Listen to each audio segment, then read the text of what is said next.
What is up, guys? It's Andy Frisella, and this is the show for the realists. Say goodbye to the lies, the fakeness, and delusions of modern society. And welcome to motherfucking reality. Guys, today we have Andy and DJ cruise the motherfucking internet. That's what we're going to do. We're going to cruise the internet. That's what C.T.I stands for, if you don't know. That means cruise the internet. And we came up with the concept of this show in the locker room after we both had, decided we want to talk more bullshit to all these people. So what we do here is we put up topics on the screen. We talk about them. We make fun of them. We talk about what's true, what may not be true. We speculate. We tell jokes. We offend people. And it's fucking amazing. But other times when you tune in, you're going to get a little bit different flavor. This is an entrepreneur-based show. So we have Q&AF, and Q&AF is where you get to ask your questions and I answer them live on the show. We answer 3 questions per show, occasionally 4. We get a little extra in there. But you can submit those questions a couple different ways. The first way and the best way that we like is to... Guys, email those questions into askandy@andyfrisella.com. And then the second way is, if you didn't know, we're now on YouTube. We are posting the full-length episodes on YouTube. You could drop the questions in the comments of the Q&A shows. So we'll pick some from there too. Make sure you subscribe to that because we have some great YouTube exclusive content moving forward. Other times you tune in, we have Real Talk. Real Talk is just 5 to 20 minutes of me giving you some life lesson real talk that I think needs to be said. And then other times we have full length, and that's where we have a guest come on and we have a conversation just like you see on most of the other podcasts. For all of this, you'll notice that I don't read ads and I don't take up your time talking about stuff that I don't use or that I take money to talk about. And instead, I like people to trust that I'm trying to be as authentic as possible with nobody coming over my shoulder and pressuring me to say certain things. And I'm also sharing for free, a few decades worth of pretty valuable entrepreneur advice on the Q&A episode regularly. So if you learn something, if you're entertained, if it changed your perspective, we helped you out, all I ask, and it's very simple, is that you pay the fee. And the fee is me saying, hey, dude, give us a share. Give us a recommendation. Tell your buddies about us. That's what I'm talking about when I say pay the fee. So pay the fee. Yeah. That's how we operate. If we don't do good, don't pay the fee. Yeah, I mean, that's fair. If we do shitty and our show sucks, fucking tell us it sucked. That's cool with me too. Yeah. But the reality is if we do good, I just appreciate some good back. That's it. So I think that's all the housekeeping we got, right? Yeah, that's housekeeping. All right. What's going on? Oh, not much. Just get my bougie Fiji water right here. Yeah. Yeah, I had a 16-ounce one, and I just kept refilling it. Yeah. Oh, yeah? You want to look cool around the office? Just kept refilling it. You got to keep that swag up. Yeah. Yeah, I get it. Hey, man, Use, reuse, recycle, bro. You got to do what you got to do, man. Yeah. No, everything's good, though, man. Take it till you make it. Imposter syndrome. I feel you. No, everything's good, though, man. A lot of stuff happening today. There's a lot. Is there? There's a lot of stuff happening. I haven't been reading too much, man. Dude, there's a lot, and there's a lot. So a lot. There's a lot. So it's not just a normal lot. No, there's a lot, man. Okay. So I think let's get into this. All right, let's go. I'm cool with that. Let's get into a little. Yeah. Guys, remember, if you want to see any of these pictures, articles, links, videos, you can go to andyfrisella.com and find them linked there. You can also check it out down in the description below. And with that being said, let's get into this. Headline number one. Headline number 1 reads, video shows security booting man with Jesus Saves shirt from Mall of America. Now, this is a couple of weeks old, but there is an update to this that I thought was interesting to bring up. So I don't know if you got a chance to see this or not. But a man wearing a, quote, Jesus Saves t-shirt was ordered by security to remove the shirt or leave the Mall of America last weekend, according to videos published on social media. Some comments online have suggested that the man was eventually allowed to remain in the mall with the shirt on, but the Mall of America refused to provide any context or explanation when contacted by Alpha News. The video shows a man talking with a group of 3 security guards near the mall's rotunda. One of the videos was live streamed to Facebook on January 7th. Here is the video for everyone.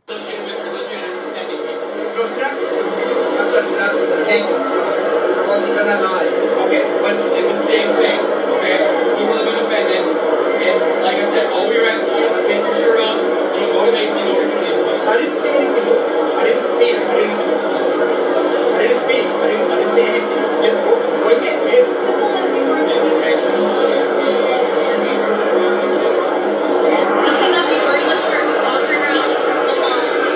So dude's just literally just walking throughout the mall. You see the T-shirt on. He's not, saying anything to anybody, passing out pamphlets or nothing. And mall security tried to stop him. And on the back of his shirt it says, "Jesus is the only way." Now, here's the thing. The mall's policy says that the mall policy prohibits, quote, inappropriate attire, including apparel that has, quote, obscene language, obscene gestures, or racial, religious, ethnic slurs that are likely to create a disturbance. The mall also forbids, quote, picketing, demonstrating, soliciting, protesting, and petitioning. But it's weird because not long before that, the Mall of America hosted and promoted a drag show for all ages last year in its iconic rotunda, the exact same place where they stopped the man for wearing the shirt "Jesus Saves." Here's a little flyer that went out for it. Now, here's the win. This is the update. Okay, this headline reads: Minnesotans descend on Mall of America with "Jesus Saves" shirts. Mall security as well as Bloomington police officers were on scene and asked a group of demonstrators several times to disperse. So a demonstration took place on Saturday at the Mall of America with participants wearing various Jesus shirts. The event was organized in response to that video that surfaced of Paul Shoro, who was asked to remove his Jesus Saves t-shirt. Here is a video. They flooded the mall. Would have been nice to see a lot more than that. Yeah, so it says, quote, "They were about to kick me out because of my shirt because they said it was offensive. Then after 1 hour of argument, the other police came and said I could stay," he continued. "Today, we are here to help people, not to offend anyone, but to tell people about the good news of the gospel." Yeah, they said it was around like 200 or so people throughout the whole entire mall. Little packs of like this walking out so they can, skirt around the protesting. Dude, it should have been like 10,000 people. Agreed. Agreed. Thoughts on this? What do you think, dude? Yeah, I mean, I think the irony of the having the kids drag show is absurd to me. Right? So this is not offensive or obscure language or graphic or anything that violates their policies, but a man just simply walking through the mall with a t-shirt that says "Jesus Saves" is. I think it just goes to show where we are in society, man. And how important. I mean, we've said it multiple times, bro, and I still stand strong. This is a spiritual warfare. I agree. And when they're attacking the fundamental values that the majority of people will hold, and this is not just Christian values, I'm just talking religious moral compasses. Okay, when they're attacking that at a fundamental level, but then at the same time letting kids watch grown men with their penis hanging out of a fucking G-string. No, in the shower at the YMCA. It's like, it's unreal. And I agree with you. It should have been 15,000 people there, but I think I was just happy to see that there was a response. Yeah. You know what I'm saying? Yeah. It's frustrating, man. I will say, when I'm watching this and I see CBS, I believe it was CBS. If I'm wrong, I apologize, but I believe it was CBS who tweeted under the guy from the Grammys performance that said they were ready to worship when they knew for a fact that this guy was going out dressed in full satanic outfit. Horns. The whole show was satanic in nature. And I've never been I've always been a believer in God. I've always been someone who prays. I believe in all of those things, but I've not ever been someone to push people. I don't talk about it with shame. I'm fucking proud to talk about it with anybody that asks.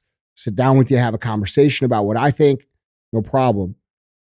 But I'm starting to realize that I don't think that's enough because I think we all have an obligation to talk about if we have those beliefs, to push them out into the world a little bit, because we're dealing with people who are literally making it offensive or criminal to wear a shirt that says "Jesus Saves" in public, but we are celebrating a satanic festival on fucking television with however many millions of people watching.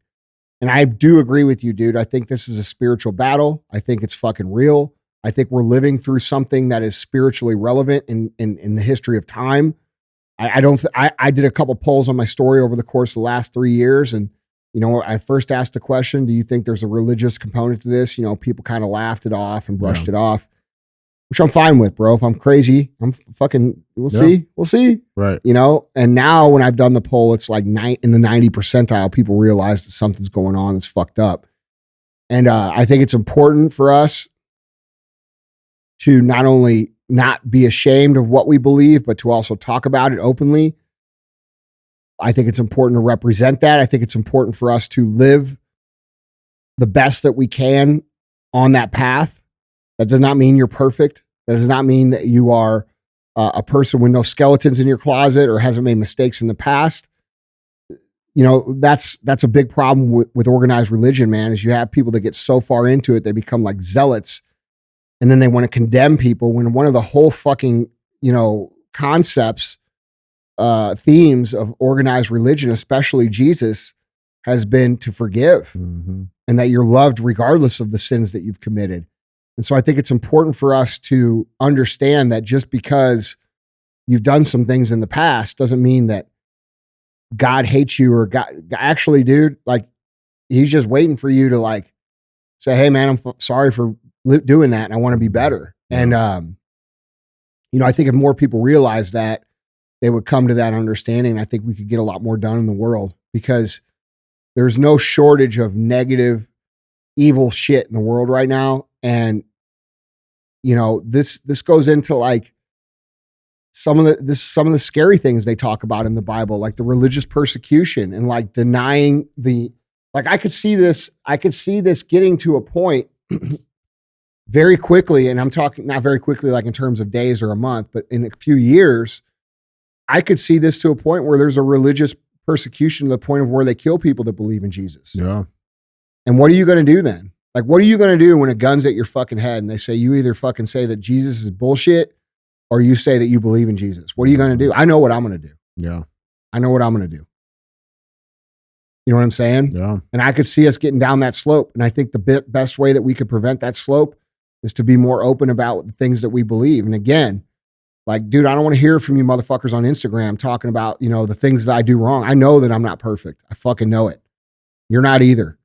Okay. But I think the point is that we all try to do better and be better. And this ties in also to the theme that I talk about all the time, which is personal excellence being the ultimate rebellion. If we all raise our standards, do the best that we can, have grace for each other, forgive each other, we remove ourselves from their system. We talk a lot about the personal excellence aspect. They want you unhealthy, so become healthy. They want you fat, so don't be fat. They want you indoctrinated, so become, aware and intelligent. They don't want you to know very much, so learn. They don't want you to have very much money, so go get some money. But what we don't talk about enough in all of that is the aspect of, how, I'm trying to think how I should say this, but how, when we talk about Jesus and we talk about good things and we talk about, what we truly believe in our hearts, that spreads too. You know what I'm saying? So not only are we not a customer of theirs anymore because we've removed ourselves from all those things when I talk about personal excellence being ultimate rebellion, but now when we find another belief system and we actually go to Jesus the way that I believe we're supposed to as Christians, okay, we also pull more of us off the table for them. Yeah. You see what I'm saying? Yeah. We're not morally compromised. There you go. Yeah. And so like, we're not falling for their shit. Yep. And I think that's important. And I think it's important for you fucking perfect people out there that are, you've been on this path for a long time and you live a perfect life with no fucking bad shit in your closet ever. I know, because I know you guys exist. You tell us all about it. I think it's important for you guys to realize that you're missing the point as well. Okay, if we all fucking forgave each other and we all had grace for each other, how would they turn us against each other? You can't. And that comes from Jesus, bro, which is a big reason why they hate it so much. Yeah. It's real, man. This is why, like, dude, this is why I try to live that. I try to live that, bro. Like, you don't see me, like, I have lots of people do wrong shit to me. You don't see me fucking, you know what I'm saying? Like, I'm trying to live a higher fucking path. And I think it's important that we all do that. Like, bro, one of the most important lessons is Jesus on the cross. It's It's him saying, forgive them for they do not know what they do. Like, that's the point. Like, even when people are persecuting you, even when people are fucking attacking you, even when people are unjustly mean to you, bro, you still, like, if you're on Jesus's team, you still have to say, I understand that you don't understand. Mm-hmm. I don't hold it against you. Yeah. And that's a hard thing to do when people are fucking attacking you. Trust me, I fucking know. Yeah. But I think the point of the story of Jesus is more so about living the path than it is anything else. I don't think it's about like going to church and confession and all this organized shit. I think it's about trying to emulate the fucking life the best that you can. And because none of us are perfect, dude, we're all going to fucking struggle with it. That's the whole point. Yeah. That's powerful, bro. Yeah. I mean, I don't talk about it too much, because for me, dude, like, I feel like when you start jamming shit down people's throats, sometimes they put up walls, but like, dude, we're at a fucking critical point at this point where, we're harassing people that wear a Jesus shirt, but we're celebrating Satan on fucking national TV, dude. Like, this country is not falling, it's fallen. Yeah. I think it's important for us to all really think about what I said too. Like, what are you going to do when that gun's at your head? And they say, what do you believe? What are you going to fucking say, bro? I think it would be a good thing for all of us to understand what we're going to say and then work right now to prevent that from ever happening. Yeah. Facts. Well, guys, that was our first headline. Let's move right along to headline number 2. These former Twitter execs got lit up today. Oh, really? Oh, yeah. Headline number 2 reads, again? Elon Musk touts Twitter execs getting grilled by House GOP. The woke Stasi felt the heat today. Twitter owner Elon Musk. He tweeted that? He tweeted that. Oh, man. He called them fucking Stasis. Well, I don't know what that is. So that was the German Democratic Police. Oh, okay. Yeah. Twitter owner Elon Musk blasted former executives of the social media giant online after they testified in front of Congress on Wednesday, comparing them to the East German secret police. Republicans on the House Oversight Committee interviewed James Baker, Vijaya God, or how do you pronounce that? Daddy? You talk about treason traitor number 1? Correct. Yeah, okay. Yeah. I thought that's how you pronounce her name. Yeah, Vijaya Gaddy. There we go. I think that's it. American traitor number 1. Yes. Yo Roth. Number 2. Number 2. And then Annika Collier Navaroli. I guess she's in the running as well. She's somewhere in there too. All former executives at Twitter in a scathing series of exchanges. And we got them all here for you guys. This was his tweet with the fire emoji included. That was last night in the middle of the night. Fucking 2 o'clock in the morning. Why is he up at 2 a.m.? Bro, because he's a fucking robot. Yeah. Is that what it is? He's just charging? But wouldn't he be charging? Yes, he's charging. He's plugged in. Fucking RoboCop, dude. But one of my favorite exchanges happened from Representative Higgins. And I don't know if you saw this, but this is it right here. I love it. So let's watch this clip real quick. Now, hey, don't tell us about it before we show it. Okay, that's true. But I'm certain on this one. Okay. Let's make sure. Here's a clip. FBI used its relationship with Twitter to suppress criminal evidence being revealed about Joe Biden 1 month before the 2020 elections. You, ladies and gentlemen, interfered with the United States of America 2020 presidential election, knowingly and willingly. That's the bad news. It's going to get worse because this is the investigation part. Later comes the arrest part. Yeah. Your attorneys are familiar with that. Mr. Chairman, I'd like to spend 5 hours with these ladies and gentlemen during depositions surely yet to come. But for right now, I'll yield the balance of my time to my colleague, Mr. Jordan. Oh, yeah, that was good. I love this dude. That was good. The arrest, that comes later. Yeah. Oh, man. Oh, I love that. Well, no, yeah, what comes after the arrest, though? That's the best part. The sentencing. That's right. The carry out of the sentence. Yeah, exactly. You know what the punishment for treason is? It's not good. It ain't good. It ain't good. And dude, everybody was going. So you got Georgia Republican Marjorie Taylor Greene. She called out Roth, the former head of trust and safety at Twitter, for allowing child porn all over Twitter. Which he did. Which he bragged about. Absolutely did. Here's their exchange for you. I'm so glad you've lost your jobs. Thank God Elon Musk bought Twitter. And you know what? Let's talk about something a little bit further. It's amazing to me, Mr. Roth, as the head and trust of safety at Twitter, your ability, or should I say inability, to remove child porn. Now, here's something that disgusts me about you. In your doctoral dissertation entitled Gay Data, you argued that minors should have access to Grindr, an adult male gay hookup app. Minors? Really? You know, Elon Musk took over Twitter and he banned 44,000 accounts that were promoting child porn. You permanently banned my Twitter account, but you allowed child porn all over Twitter. Twitter had become a platform, you said, connecting queer young adults. You also wrote on Twitter in 2010, can high school students ever meaningfully consent to sex with their teachers? In 2021, while you were the director of trust and safety on Twitter, an underage boy and his mother announced a lawsuit against Twitter because Twitter was benefiting from and refused to remove a lewd video featuring this boy and another minor. Dude, they were going in on him today.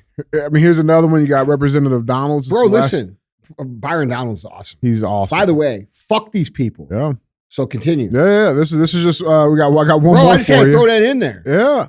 Dude, there was no. Like, dude, you want to know why our holds barred. country's totally fucked right now? It has a lot to do with these motherfuckers. A lot. Yeah. So even I Donalds. can't wait till they move over to the fucking other platform motherfuckers that go along with these people. Okay, These people, dude. This is just the iceberg. Bro, I mean, this listen, is a tip. These motherfuckers, mark my words, and I'll let you continue because I do like this dude a lot. Yeah.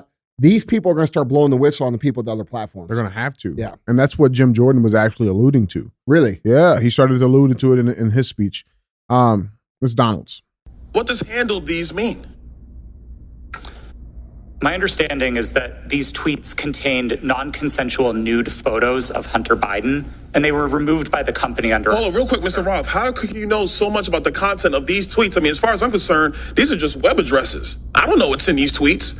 You have these things committed to memory that you know the content, but you don't know who you talk to at the Biden team? I mean, he Bro, it's nice to see these motherfuckers be called out. tearing them up. Like, bro, these people have lived in their little fucking bullshit bubble with their fake fucking lives, literally with unlimited power, and it's been unchecked for over a decade, and now they're getting fucking their feet held to the fire, bro. This is how it works.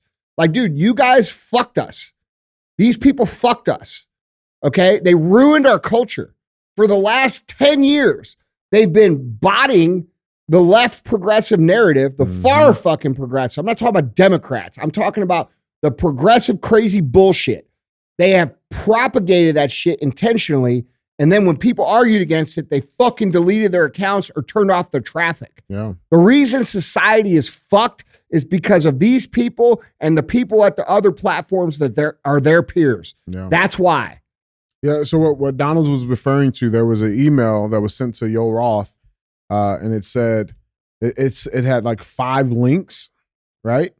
And it said, handle this. Yeah, I saw that email. And then Yo Roth responded, I handled this. Yeah. Like, okay, well, what was this? How do Yeah. you? So you know exactly what that was, but you don't know who it came from. Yeah. Interesting. Another big It thing came from the FBI. Yeah. right? Yeah. Another big thing that came out. Which, by the way, that implicates our federal government in violation of First Amendment rights right before, intentionally before an election. Mhm. That's election interference. Yeah. I believe it's treason. Now, what we also have is a whole fucking 10 years of societal manipulation, which hasn't even truly been uncovered yet.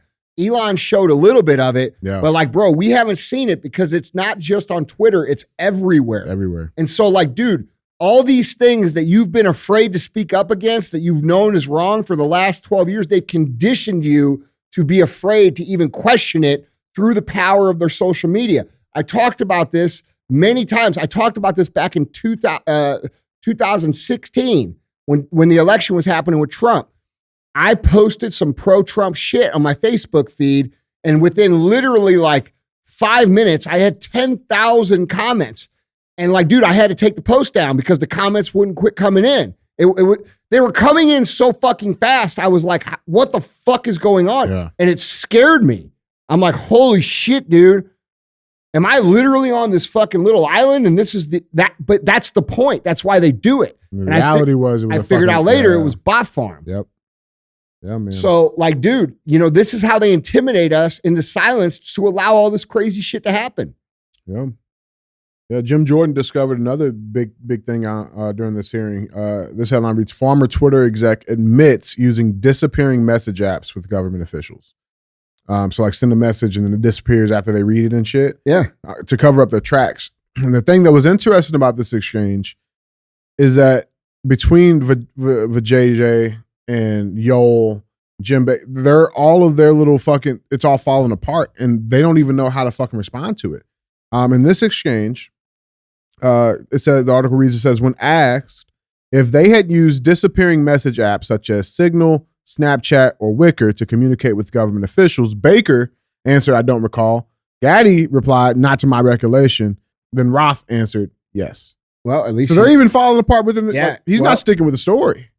They know the pressure that's coming. They know what's going to happen. Listen, that dude's shitting his pants 100%. because he's been exposed. Like, look, dude, real talk. If you look at all his tweet history, which I have over the last decade, he's, I mean, to me, could be wrong. Maybe I'm speculating, but it surely appears that he is either a pedophile or severely sympathetic to pedophiles. Yeah. By the way that he talks about children and porn. Yeah. It's crazy. Now, that's what his tweets make. I'm not saying he is. That's what you get from it. That's what I take from it. Now, here's the crazy thing, you try I to look at. I think that guy's shitting himself. I think 100%. I think he realizes, holy fuck, my entire fucking world is gone. I'm out here all alone. I fucked with the national security. I fucked with this country. He knows what he did. Mm-hmm. And he's scared to not tell the truth. Well, Jim Jordan's trying to give him the out. He told him straight up. He's like, listen, just say the FBI fucking manipulated you. Like, you know what I'm saying? Like he's trying to give him a fucking out. And if they were smart, they would use that. Well, do you have that clip? No, it was just an exchange. Okay. But here's the interesting thing, man, right? Like we saw those videos, right? Mm-hmm. Well, this is what the mainstream media, all the other counter arguments, this is their consensus. They say, this headline reads, it says, why the hearing on Twitter, Hunter Biden backfired on Republicans. Republicans held an oversight hearing intending to prove government abuses. It backfired in ways the GOP should have seen coming. They're trying to downplay the fucking absolute roast that went on yesterday. It says either the Republican was watching something else or he didn't understand what he's seen. This hearing, months in the making, did real damage to his and his party's cause. GOP members had plenty of time to get ready for this, quote, historic event, but they nevertheless showed up unprepared and were caught flat-footed when the hearing produced the opposite of the intended evidence. How? Like, dude, this is just blatant propaganda lie for people that won't watch it. That's all it is. Like, that's unbelievable. Like we're going to totally, completely 180 degree tell you that something else happened because we don't think you're going to watch it. Mm-hmm. Well, I think we have the proof that the hearing worked. Does this look like a man that this hearing that's Bro, he looks unfazed? Scared as fuck. Dude, does he look unfazed? Look at his face. Look at his eyes. He's crying. No, his eyes are glazed. This dude knows that he might die for this. Does that look like somebody that's unfazed? No, but I suggest he tell the truth. I'm just saying, yeah. Like, dude, these people are caught. Like, you're fucking caught, bro. You might as well tell the truth. Like, for real. Yeah, man. You know what? Real talk. And I hate to say this, but this is what just occurred in my brain. The fact that he's so scared makes him a massive target for someone to kill him. Oh, yeah. Because now they're going to think like, oh, fuck, Yoel's going to fucking tell everybody the shit. That's why they're trying to put this shit listen, out, man. Yeah. Listen to what I'm saying. If I'm them, okay, and I think like them, and I see this dude cracking, I'll bet you they killed this dude. 100%, bro. Yeah. He just gave up that he's how they communicated. Yeah. Everybody else is on track. They better fucking watch this guy. Yeah, man. Yeah. Yeah. I say sing like a fucking bird. Yeah, now, right now. You know what I'm saying? Right now. Yeah. If I was him, I would fucking trade every bit of information I had for protective custody if possible. Yeah, I would back that shit up either way. You know what I'm saying? Like have a fucking fail-safe insurance policy just in case. Yeah. You know? And people are like, oh, you would rat? You're motherfucking right. Motherfucking right. Your fucking ass is on the fucking line. They're gonna kill these people. Yeah. That's the like you guys don't like people don't understand. What has been done here is crimes against humanity. It's crime. What has been done here, the manipulation of society, the COVID, all that shit, the shit they did with COVID, the closing of the businesses, the forcing of the vaccines, et cetera, et cetera, et cetera, et cetera. All of this shit, when it gets packaged up and people realize that it's all together, people are going to be calling for fucking blood, bro. Like, and this is the first step. Don't say I didn't tell you. I told you this. I fucking called it this 3 years ago. And now we're dealing with, and dude, real talk. I don't have any empathy for these people. No. I don't have any fucking sympathy for them. Like, bro, these people dude, you remember, like, did you read Yoel's tweets? Like, did you read his tweets? I saw some of them. Yeah. Like the guy, these people are so smug and they are so fucking untouchable that they can do whatever the fuck they want to do. And they fucked your businesses. They fucked your families up. A lot of your people, a lot of you guys listening, you had people die. Some of you had to watch your fucking loved ones die over a fucking Zoom call. They closed your fucking schools. They fucked up your kids' mental health. They fucked up our mental health. They created division in society intentionally because they wanted to propagate their fucking political viewpoints. They fucking stole our money. They closed bro, what these people are guilty of is not just, you let child porn go on fucking Twitter. It's way, way, way more than that. It's all of it. Yeah, it's all of it.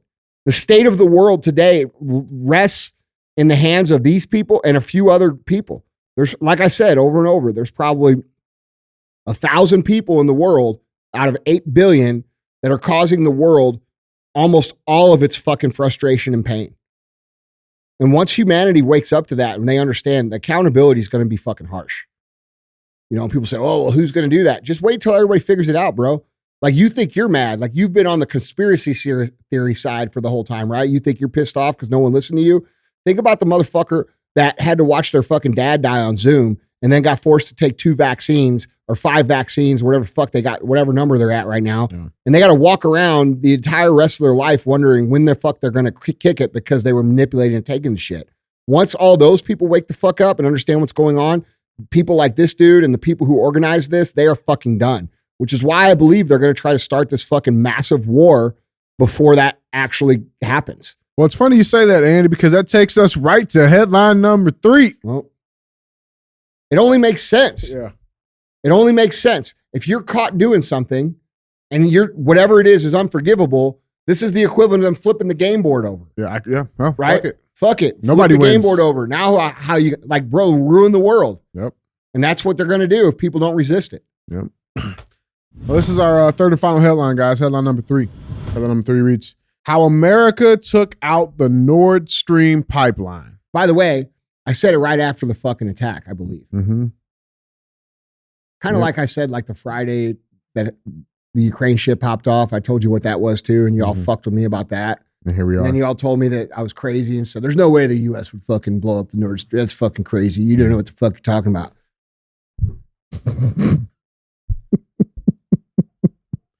Dude, it's like, all right, go ahead, man. Yeah, so this guy, Seymour Hersh, okay? Isn't he a Pulitzer Prize winning guy? He is. Yeah. And he put all of this together with evidence and facts. This is not allegedly, okay? This is not Andy Frisella saying it. This is somebody with some credibility. I'm just saying. This guy here, he's done some shit. He won a Pulitzer Prize. If it looks like a dog, if it looks like a duck, it walks like a duck. It's fucking Joe Biden, okay? That's all I'm saying. All right. So he starts it off. He says, last June, this is how he's putting all this together. Okay. Last June, the Navy divers operating under the cover of a widely publicized midsummer NATO exercise known as Ball Tops 22 planted the remotely triggered explosives that 3 months later destroyed 3 of the 4 Nord Stream pipelines, according to a source with direct knowledge of the operational planning. Okay. two of the pipelines, which were known collectively as Nord Stream 1, had been providing Germany and much of Western Europe with cheap Russian natural gas for more than a decade. The second pair of pipelines, called Nord Stream 2, have been built but were not yet operational. Now, with Russian troops massing on the Ukrainian border and the bloodiest war in Europe since 1945 looming, President Joseph Biden saw the pipelines as a vehicle for Vladimir Putin to weaponize natural gas for his political and territorial ambitions. Okay, now, of course, our U.S. government is denying the bombshell report, claiming that United States blew up Nord Stream pipelines. Remember that clip of that woman saying, if Vladimir does this, Nord Stream 2 will cease to exist. Oh, yeah, Biden said it too. I got the video for you. Okay. Yeah. Yeah, but a government spokesperson just said yesterday, said on Wednesday that a bombshell report claiming the United States Navy destroyed the Nord Stream pipeline system is, quote, utterly false. And they keep saying that. That's their official statement. Now, I want to take us back to February 7th, okay, of 2022. Here's a video of Joseph Biden. Check this out. Let me answer the first question first. If Russia invades, that means tanks or troops crossing the border of Ukraine again. Then there will be no longer a Nord Stream 2. We will bring an end to it. But how will you do that exactly? Since the project and control of the project is within Germany's control. We will, I promise you, we'll be able to do it. Now that's February 7th of 2022. And when did they blow it up? So this is, he actually has a pretty cool little graphic for it too. So that was February 7th of 2022. He's saying that sometime in June of 2022, the U.S. Navy divers, they planted the remote-controlled C4 on pipelines. Then on September 26th, a Norwegian surveillance plane dropped sonar buoys onto the surface of the Baltic Sea. The buoy then emitted a sequence of unique low-frequency tonal sounds. The sensors on the C4 detected those signals and detonated the explosives. Okay. And again, this is from a source that had direct operational knowledge of this being carried out. Okay. Says it over and over again. Do you think this is a coincidence that this is coming out now based on what I just said on the last question? Absolutely. No. It is not a coincidence. There's no fucking... I'm sorry. I mean, yeah, like not a... Yes. There is no coincidence that this is coming out right now. Yeah. As their whole fucking life is falling apart. Release the Kraken. That's right. Because now they know, if Russia knows that they did it, that's an act of fucking war. It's a direct action of war. Yeah. And like I said, he has proof. The U.S. Navy, they even posted pictures of themselves planting mock explosives in the Baltic Sea where the pipelines would explode 3 months later. They took their own pictures of it. Mm-hmm. But don't worry, it was just a training exercise. Okay. And then I swam in the Baltic Sea one time. Did you really? Yeah, bro. That's not bad. Yeah. Was it salty? It was cold as balls? fuck. Oh, it was cold. Yeah. I was in Hamburg, Germany. We went to the beach in Hamburg. Oh. Yeah, it was fucking cold. I think that's the Baltic Sea. Google that up. I'm pretty sure it's the Baltic Sea. Let's see. Right there at the top of Germany. Yeah. Yeah, right there. Yeah, dude. good, yeah. Yeah, man, it's fucking cold. Cold water right there. Yeah. It doesn't matter if you're a shower or a grower. Yeah. Like the water's too cold. It's cold. Let's be real. But yeah, so I mean, and everybody's talking about it. Obviously, MSM, they're trying to stick on the U.S.'s response that it was, that it was nothing. But Russia's already said that they're not playing, and there's going to be consequences. What do we got? I mean, what's Russia having to say? Let me pull up their exact quote for you. I mean, dude, look, it's what I was getting ready to say when I asked you if it was a coincidence. It doesn't seem like, dude, look, this is all planned out. Like, they knew. I wouldn't be surprised if the United States intentionally released the information of this to further propagate the war. Like, they're making it appear like somebody caught them, when in reality, because like, bro, what are they going to say? Oh, hey, yeah, we blew it up. Let's fucking go. They don't want to do that because the American people won't support that. Right? Yeah. You understand what I'm saying? Yeah. But if they got exposed doing it and then Russia retaliates, that will fucking drive the morale of the American people for the war To effort. justify it, yeah. So, I mean, strategically, this makes sense to me, how this is all coming about. One statement, they said, by and large, yesterday's publication confirmed a conclusion we made for ourselves. The official representative of the Foreign Ministry said yesterday that we never had any doubts that the United States, possibly other NATO countries, were involved in this outrageous sabotage. And there was also talks. Russia is demanding consequences for whoever is responsible, pointing the finger at the U.S. after Hersh's blog post.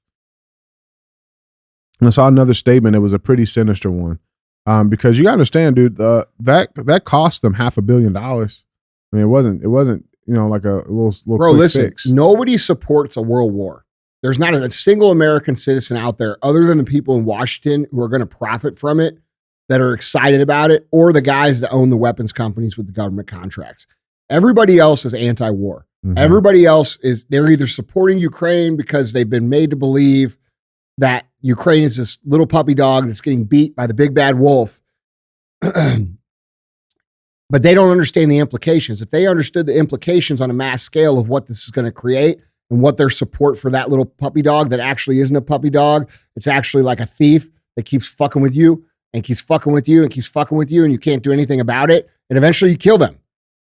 And that's what's actually been going on with the Ukrainian government and fucking Russia for fucking decades. Okay? So they're making it seem something it's not. It's playing on the heartstrings of Americans. Those Americans might support Ukraine, but they're not understanding what this is actually going to lead to.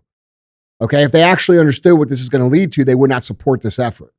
And I would encourage people, if they do support it, to really think about what this is going to lead to and what it's going to mean, because what we're talking about here is a war with Russia and Ukraine, a war with China and Taiwan, and a war with Iran in the Middle East, and potentially a war here in the United States. Very possibly.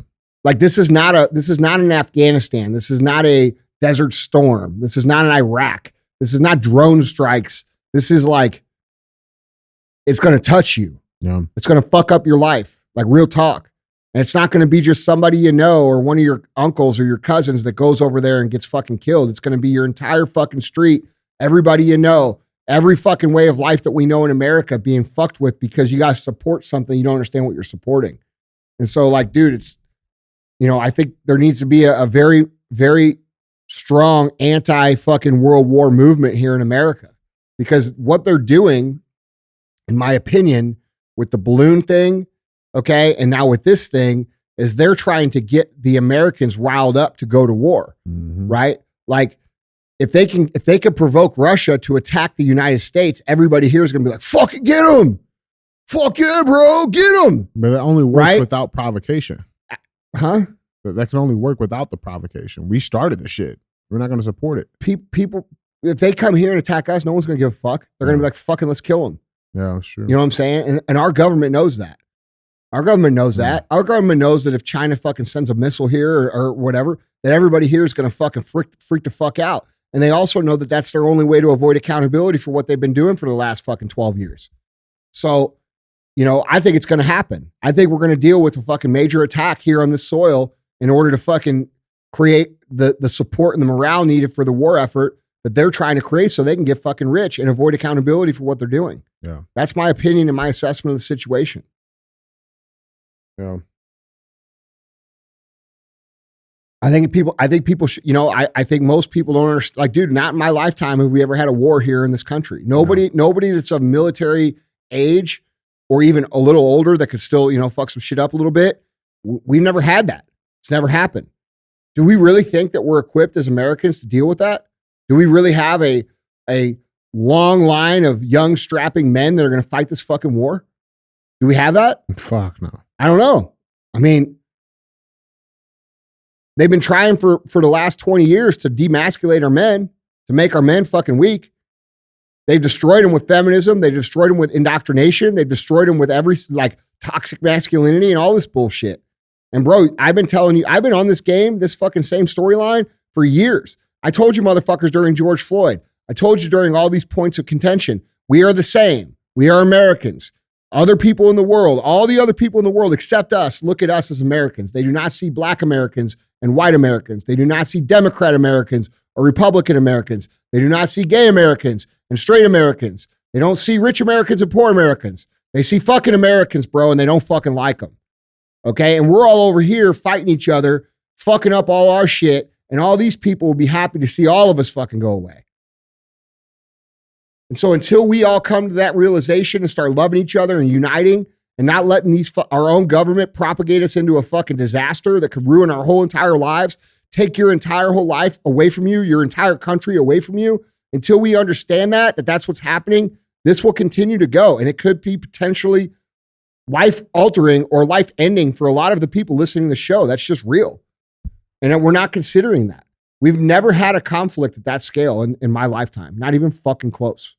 This ain't fucking Vietnam. This ain't fucking, this is a major flipping over of the table. And their hope is because dude, here's what I believe. I believe that their plan was to inch it in over the Agenda 2030, right? Mm-hmm. The Great Reset. They used COVID to start it, and they thought everybody was just going to go with it and take it. And I believe that, okay, that's what Klaus Schwab and the people at the World Economic Forum talk about. A new future. Well, to create this new future, you have to destroy the current reality. Mm-hmm. And they've tried to do that. They've tried to do that with COVID. They tried to do that with immigration. They tried to do that mass migration.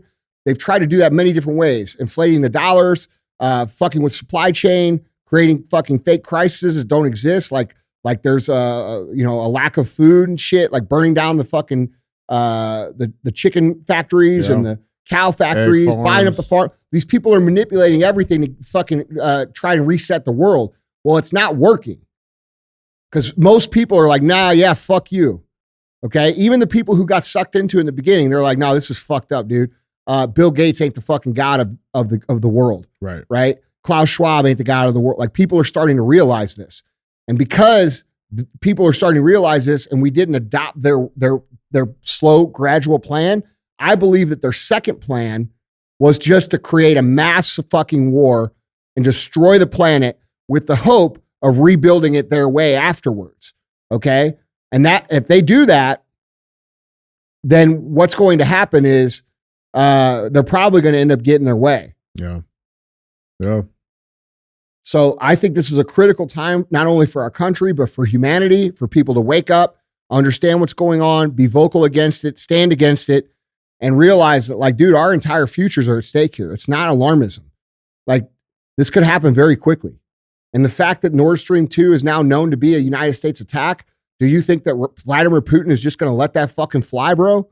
No, he's going to blow some shit up of ours. He's going to blow an aircraft carrier up or send a fucking missile over here or do something. He has to, or he's going to lose respect. Yeah. So, like, bro, this is an intention. They did this. They blew it up. They pretended they didn't blow it up. They sat on the information knowing they blew it up and released it at the critical time of when everybody else was starting to wake up to the shit. You know, there's no mistake that Yoel Roth and these people from Twitter are being fucking grilled and the truth's coming out. And then on the same literal time frame, this information is being released that confirms that we did an act of war against Russia. That's not a fucking coincidence. So, you know, I think it's very important for people to fucking understand the severity of what could potentially happen here. Yeah.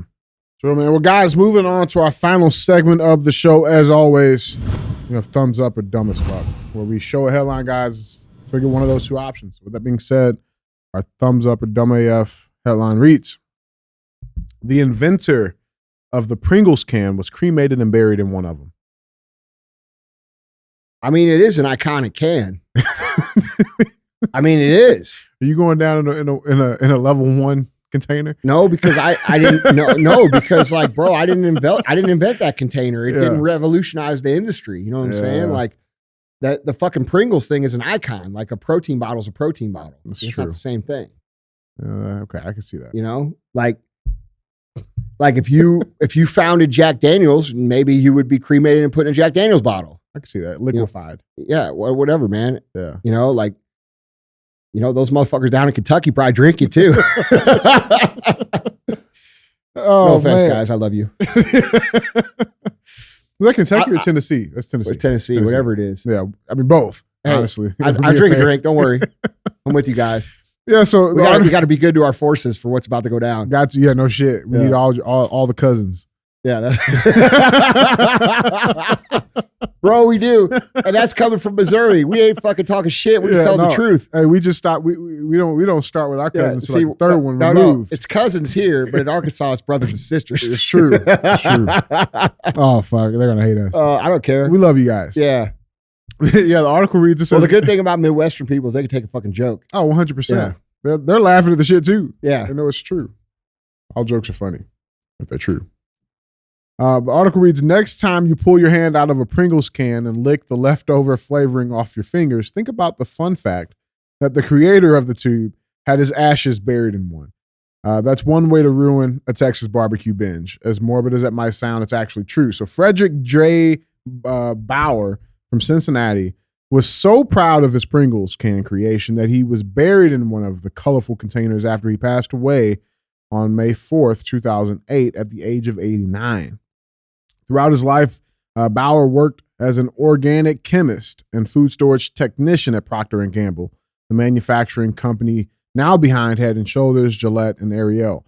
Bauer specialized in research and development and quality control for the company and is credited as having started working on the idea for Pringles in the mid-1950s when he was looking to find an alternative to potato chips. Following his death, Bauer's children honored the request and placed some of his cremated remains into one of the containers, which was buried in suburban Springfield Township in Ohio. It's unclear whether Bauer's burial can had a flavor attached to it, but we can only hope it wasn't a tube of the sour cream and onion. They might taste good, but nobody wants to be surrounded by that smell for eternity. Yeah. Wait, sour cream and onion, the green one or the orange one? I think those are the green ones. Yeah. I like the sour cream and cheddar ones. I think that's the orange ones. Yeah, that's the orange ones. Yeah, for sure. Bro, you ever eat one Pringle at a time? Like, No, I do like 2 or 3. No, you do a stack. Yeah, for sure. It's like 4 is the magic number of Pringles at once. Yeah, that's a lot. Because you ever wonder why we were both like so fucking fat? Is that we stacking fucking Pringles, bro? Because like for every motion a normal person does with like one chip, it's 4 for me. Yeah, no, like it's like fucking fries. You eat one French fry at a time? Fuck no, bro. I got at least 4 or 5 French fries every single bite. That's every single bite, unless they're steak fries. That's law. If they're steak fries, like the little like the wedge fries. Oh yeah, like those can be different. Yeah, that's fine. That's one at a time. Yeah, like shoestring fries, bro. I'm fucking handful. Yeah, that's fucking. It's fat dude code, bro. Hey man, you can't. If you were to be buried in a Pringles, well, here's what's cool about this story: is that this wasn't the owner of Pringles, this is the guy who contributed to Pringles. Yeah, it was part of the process. That's really cool. Yeah, that's a big deal. If you were gonna pick a flavor to go in, though, bro, like what's the blue one over there? Is that Cool Ranch? Is that Cool Ranch? Ranch? Is that Doritos? I don't know. Anyway, if I was going to pick a flavor to be buried in, I would have a hard time picking. The original? What would you pick? Salt and pepper for you? Extra salt. Extra salt. Yeah, with the cream soda, bitch. I need the grape soda flavor. They got those. Extra salt, extra vinegar. Yeah, right. Yeah, there we go. Salt and vinegar. I think there we go. A little cream soda, wash that shit down. Oh, it is salt and vinegar. Yeah, it looks like I'd be in a blue one. What are we giving on this, man? Dude, I think it's cool. That's man. cool. Thumbs up. Like, dude, I think people should be honored for their contributions to their life's work. I mean, like, bro, we only get, we probably only get 2 or 3 things that an opportunity to do. This is something. Yeah. I'm going to get into a lesson here, but this is real talk. Like, dude, we only get probably 2 or 3 real opportunities to do something that's significant in life. It's legendary. And what's cool is like even something as cool as just inventing a new way of eating chips can be a fucking legacy. Yeah. And I mean, that might not be the legacy that you guys think is that cool, but I think it's pretty cool. Yeah. I think no matter what you guys are doing out there, no matter what you contribute to, there's an opportunity for you to contribute in a way that could totally transform the project that you're working on, whether that be a company, an organization. And I think that's what this gentleman did. You know, he thought outside the box. He innovated. It fucking was a home run. It changed the trajectory of a whole bunch of people's lives. The people who own that company, the people who work at that company, his family. His family. Like, bro, I think is really fucking cool. Yeah. And I think it's an example of like how you can truly build a legacy as an entrepreneur. Because, you know, this is an entrepreneur show at its heart. And a lot of people think they got to go out and be an entrepreneur, or that they're an entrepreneur. We talked about this. We talk about this a lot.